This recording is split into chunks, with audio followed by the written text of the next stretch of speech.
Hi, Terry Martin in Washington, D.C. 4 years ago, we came here for the initial inauguration of President Barack Obama. And now we're back as he takes the oath of office for the second time. We'll be visiting those from Illinois who are attending the Illinois State Society Gala. And we'll talk with one of our brand new congressmen, Representative Rodney Davis. It's the Illinois Channel in Washington, D.C. Join us. The Illinois Channel's coverage of the Illinois State Society's 2013 Inaugural Gala is underwritten through generous support by the Illinois Trial Lawyers Association, online at www.iltla.com. We thank them for their generous support that made this program possible. Senator Christian Radonio, thanks for joining us again on the Illinois Channel here in Washington, D.C. Right. This is a little different for us to run into each other out here. Exactly. What are your thoughts as Barack Obama, who you served in the Senate with? I Barack, did. He and I were freshmen together, actually, in 1997. So what are your thoughts about this? You know, sometimes I personally sometimes have a hard time thinking that guy we used to talk to in the Illinois State Capitol is now the President of the United States. I don't know if you have that Well, of course, I think everybody that actually knows who the President is, and presumably the President knows who we are. I mean, that's a pretty big thing to have happen to you, and regardless of party affiliation, it's just really a great moment to see someone from your home state have that important office. Have you had any opportunity to talk to the President after he became President? I have not one-to-one. I mean, we've communicated with his office. I've written him a couple of letters on things, sometimes urging a little different policy direction, but no direct communication. And how about this? We're taking a Saturday evening. The official inaugural will be on Monday. What are your plans for the inaugural? Actually, I'm probably going to steer clear because there's going to be a lot of people, a lot of traffic, and it's probably going to be pretty cold. So I don't know that I'll actually be on the parade route. Yeah, 4 years ago, I know it was freezing cold out there. A little warmer today. In fact, it was about 50-something degrees here in D.C. Beautiful weather. What have you been doing while you've been here? Are you visiting with any congressional delegation? No, actually my daughter works out here, so we've actually been doing a little shopping for her house and just getting ready for the festivities over the weekend. Have you attended the Illinois State Society in the past? I've attended some events, like a luncheon at Bull Feathers, but not a lot of things. All right, well, thanks for joining. Okay.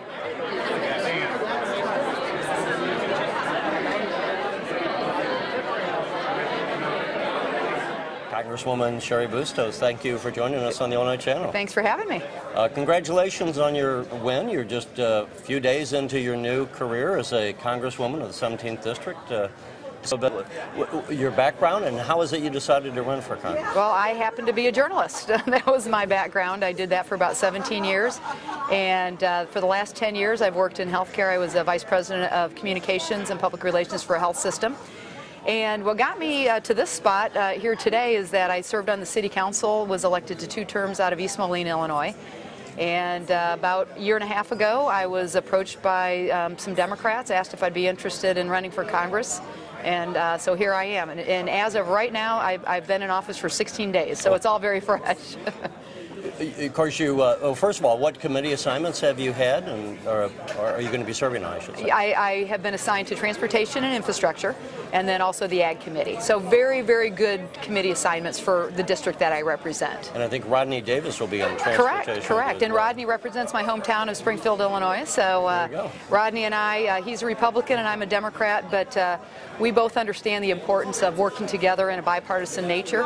And if we're going to move this country forward, that's going to have to happen. And Rodney has a good understanding of that, as do I. And of course, Ray LaHood, former Illinois Congressman, now U.S. Secretary of Transportation. That can't hurt the state for having having a familiarity with what the state needs. No, my very first week out in Washington, Secretary LaHood was good enough to take a good amount of time to sit down and talk one-on-one with me, talk about the issues that are important to our district and to our state. And no, I think it's great that we have Secretary LaHood in that position. And also he represented a part of the district that I represent now, and the Peoria area. And so he understands the needs that are important to what I'll be working hard for. Are there any particular issues you want to champion early on? Well, we talked a lot on the campaign trail, and we'll continue to work on this, but bipartisanship. And, you know, you've always got to have, I think, a compass, a foundation that you build that helps guide you, and that is to make sure that everything I do, I want to make sure I keep in mind the middle class, making sure that Medicare, Social Security are there for future generations. How that may look is yet to be determined, but the middle class and the economy are really my guiding compass. Well, there'll be other times that we hope we can sit down with you and maybe go more in depth. But for tonight's a night of having fun, and we appreciate you taking the time. Bet. Hope you enjoy the inaugural. What are you going to be doing on the inaugural itself? Are you going to be attending? Well, you know, I took a trek up to the top of the Capitol Dome this past Thursday. So it's the highest spot that you can actually be and overlook what's below. And so I actually looked down upon where the president's going to be giving his inaugural speech, and the tour guide showed me exactly where the members of Congress will be sitting. And it's actually to the president's left on the riser, so we're right there on the stage with him. So you know, what an honor that is, and not just to represent the people of our district, but to be able to be there as part of history. Are you pinching yourself a little bit? Is it that you're now a member of Congress where it's becoming real, getting the office, getting the committee assignments? Yeah, it is. I think that my emotion more than anything is just it's humbling. It's a lot of responsibility. I will do my best to, again, make sure that you never lose sight of who you're representing, who boss are, and that's the people of our district. So I never want to lose sight of that. But yeah, I am pinching myself a little bit. This is a great place to be. I'm honored to be here. I will let you join the gala and have some fun. Thank you for joining us. You bet. Thank you. Thanks. All right.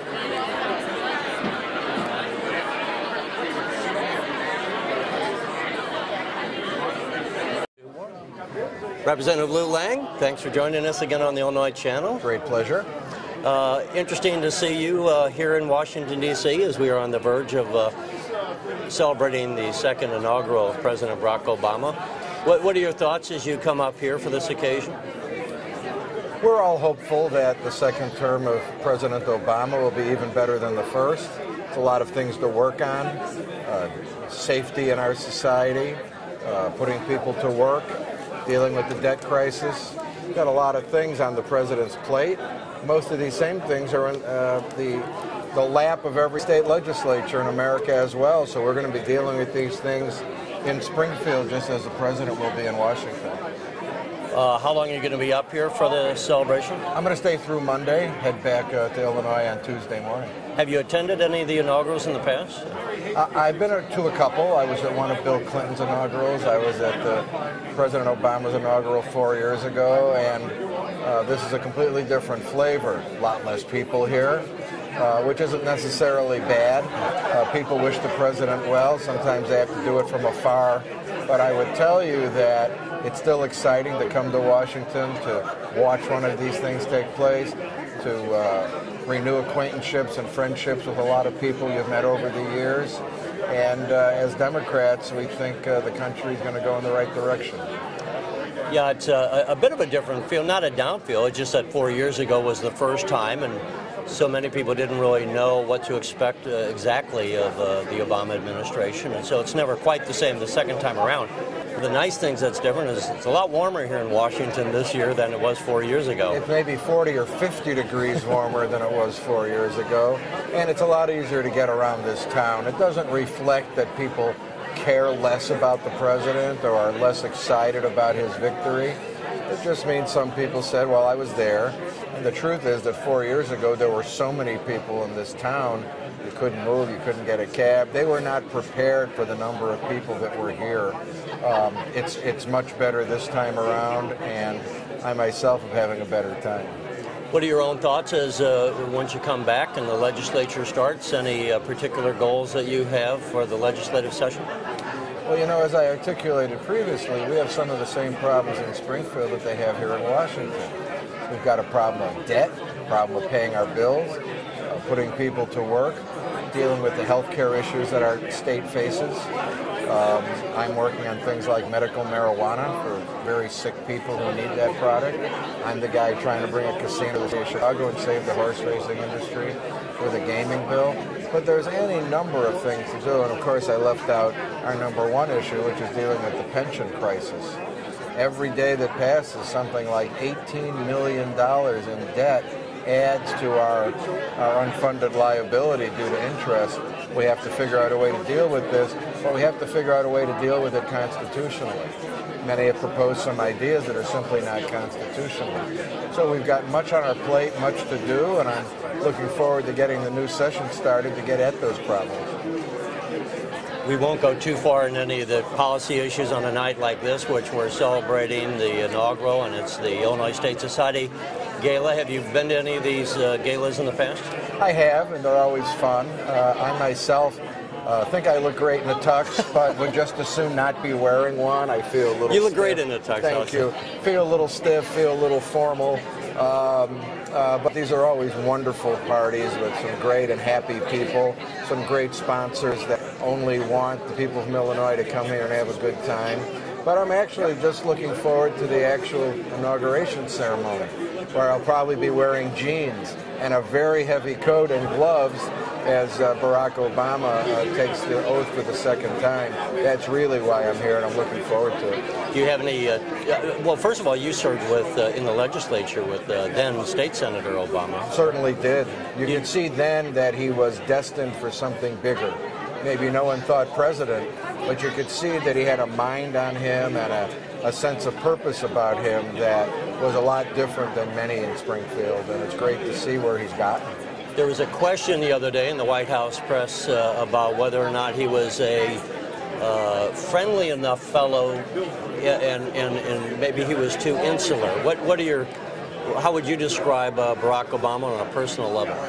Well, I think two things. First, he's a very deep thinker, and so when people caught him in a moment of deep thought, maybe they thought he was aloof, maybe they thought he wasn't out there enough. But the truth is that when you engage him in conversation, you find he's very affable, very friendly. He's got a wonderful personality. He's a sharp wit and a brilliant mind, and that's why he's attained the presidency of the United States twice. And on the when he'll be taking the oath on Monday, you're going to be where? Are you going to any special tickets? Or are you going to be in amongst the crowd on the lawn? Well, I will be on the lawn, but I think I found myself a couple of actual chairs for my group. So I'm hopeful that they will be there when I get there. 4 years ago, the chairs were not there when I arrived. So I'm hopeful to do that. But whether I have to stand or sit or hang from a tree, I'm honored to be here to cheer on Barack Obama. All right, well, Lou Lang, thanks for joining us. Thanks, pleasure. Appreciate it. Thanks.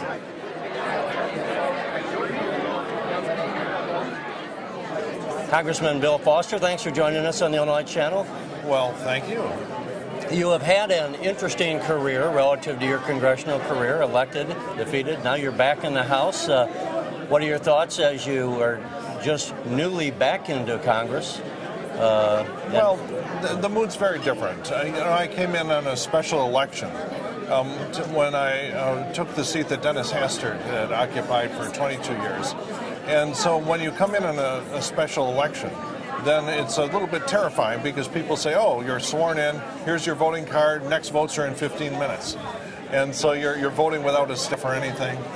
Now it's much more relaxed. You come in, you get sworn in, there's all of the new member orientation. And so in the new member orientation sessions, I sort of feel like, you know, that big dumb kid that was held back a year. And so that was me in the second grade, yeah. But yeah, it's not new to you now this year. You know the ropes, you've been here before, know how the system works. What are your committee assignments that you? The Financial Services Committee, which is where I served last time. You know, I took office sort of halfway through the financial collapse. There was a period of about a year and a half when household net worth was dropping by $1 trillion a month.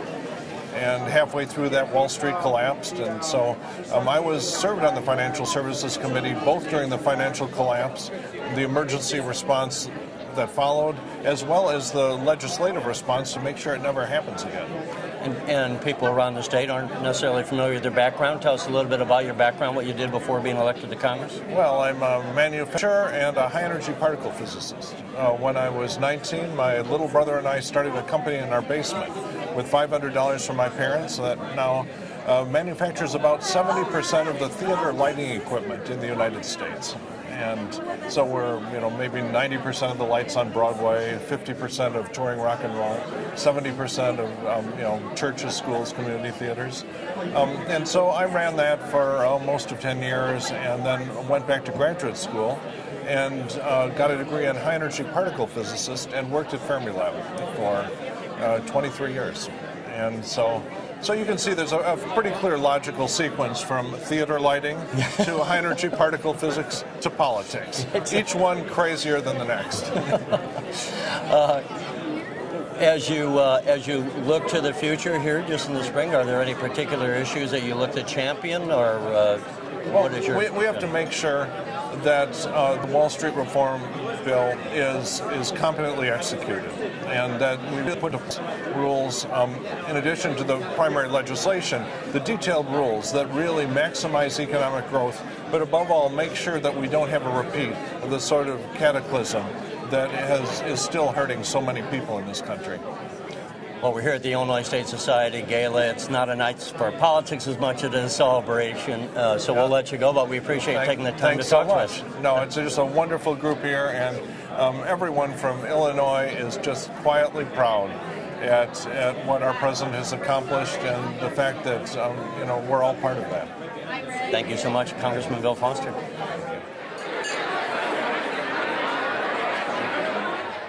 Representative Anna Brown, thanks for joining us again on the Illinois Channel. Absolutely. Thank you for hosting me here in your plush Washington, D.C. event. You're looking, well, it's not our event, but it's the Illinois State Society, but we appreciate you joining us. You're looking pretty dapper there. Well, thank you. And congratulations to you, not only for your re-election, but also recently, not too long ago, you got married. Huh? I did. I've been married for about a year now. And in fact, just last week I announced publicly that we're expecting a child come July. So a lot of events happening in my life, not only district-wise, state-wise, but personally as well. Well, congratulations on that as well. Much. What, have you been to D.C. many times before? I have. I used to work out here after college, actually. I worked at the Foreign Agricultural Service for the USDA. So I spent several months out here after college, eventually moved back home to farm, and now I find myself back out here because my brother-in-law lives out here. And so it's a great opportunity for me to come out here, stay with him for a few nights, and also to have an introduction with our congressional delegation. So a number of these folks, new congressmen from Illinois, I haven't had an opportunity to meet yet. A few others are good friends of mine, so it's a great opportunity to celebrate and also work them on some issues that we're concerned with as well. And who is your, well, one of the congressmen is Rodney Davis, I guess, is your new congressman, is he not? Correct. He represents my home, but also in part of my 102nd House District is Congressman Shimkus as well. Rodney Davis, Congressman Shimkus, and Congressman Schock have all been extremely helpful in this trip out here, making time for me to sit down with all of those folks to understand their issues, and then to bounce some of our state issues off of them as well. We won't hold you too long because we know the dinner is going to be starting here shortly, but any thoughts on the drought? Is there any talk on what's going on this continuing drought and what would possibly be done if it continued into the spring? You know, we've got huge concerns back in my home district. One of my resolutions last fall was to open up some filter strips. So for cattle trying to graze in our area, that was a big issue throughout the summer and fall months of last year. Could very well be an issue here this spring as well. So we're going to be working with the USDA out here as much as possible. Filter strips allow our cattle to graze as freely as possible. Open up what usually is Conservation Reserve Emergency Program ground so that our cattle can have the food, the nutrients that they need to put safe and healthy products on our families' plates. And so those common sense issues I think we have to relay to our congressional delegation so that they understand how important that agricultural impact is for all of us. Lastly, are you going to be here for the swearing in of the president? I am. I'll be here until Tuesday, and so it's chock full of sit-down meetings as well as events to honor our new congressional folks. And it's just a complete honor that I'm humbled to have an opportunity to be out here with these guys. Well, State Representative Anna Brown, thanks again for joining us, and hope you have a great stay here and enjoy your dinner tonight at the gala. Well, thank you very much. I look forward to it. Thanks, Anna. You're watching the Illinois Channel, an independent nonprofit corporation formed to provide gavel-to-gavel coverage of Illinois state government and other public affairs events taking place across Illinois.